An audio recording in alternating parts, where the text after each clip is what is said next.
Good morning and welcome to Thought for the Day this Monday morning.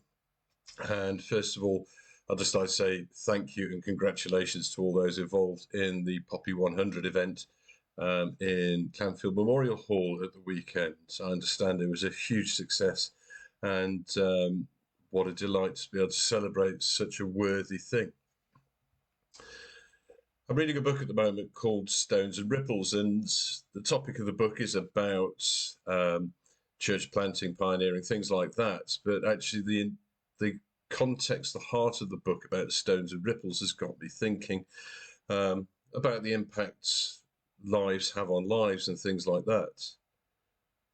Over the past few days, we've seen a particularly weighty stone thrown into some lives, the lives of those that knew Sir David Armes. And we're seeing the impact of that as a series of ripples going out, and those ripples will go a long way in terms of changes, in terms of just the dreadful impact that awful event has had on the lives of those that knew and loved Sir David, those whom he served faithfully. Perhaps closer to home, we see stones and ripples in things like panic buying, where a report of something being short means that the ripple of that is people going out and buying as much as they can, as quick as they can, and then the shortages become real. But stones and ripples, things we do having an impact that goes on further than we can ever imagine. And that can be good, and it can also be less good. I love physics. I love sciences, but particularly love physics. And in wave theory in physics, you get a thing called interference. If you've got two sources of waves, then where they meet, sometimes high points will meet high points, or low points will meet low points, making the higher higher and the lower lower. Sometimes the opposite will happen. A high point and a low point will come together to create a flat spot, and you get amazing patterns of interference between waves. And I think there are real parallels in our lives.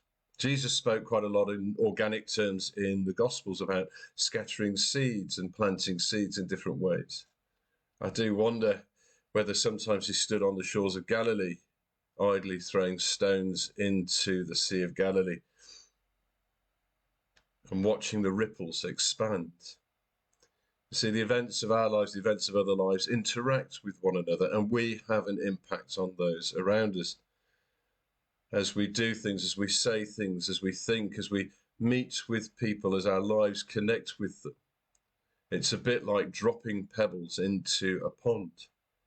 And we don't know where the ripples will go in that, but all we can try and do in that is to be as constructive as we possibly can, to comfort, to encourage, to strengthen those around us, to love them.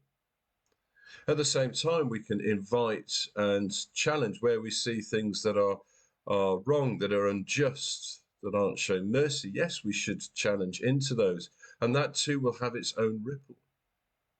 And inviting people, inviting them particularly to come to know Jesus. Perhaps that gives the strongest ripples of all, because that's something that can multiply very positively and go on and on and on.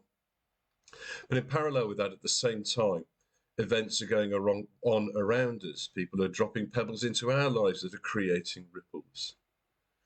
And I wonder whether it'd be helpful to us if we allow those things to interact with the ripples of our own faith, with the ripples of all the things that God does in us, to allow those events in the peace that God gives to build up the good in us, to work with the good in us, and also to challenge the areas where we could be more like Jesus, where our apprenticeship to Jesus could develop, to be grown, to be developed, to become more like Jesus each day, to be more loving, more caring, more merciful, more gracious, to see more of the fruit of the Holy Spirit in our lives.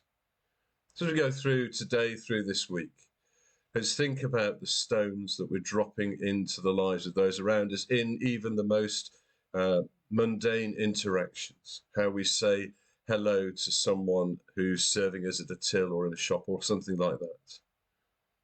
What we do when we're cut up while we're driving or something like that.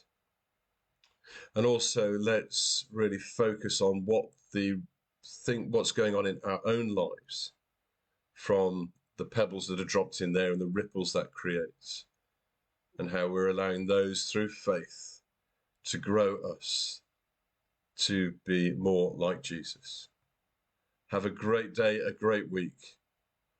Bless you all, and I'll see you again soon. Bye for now.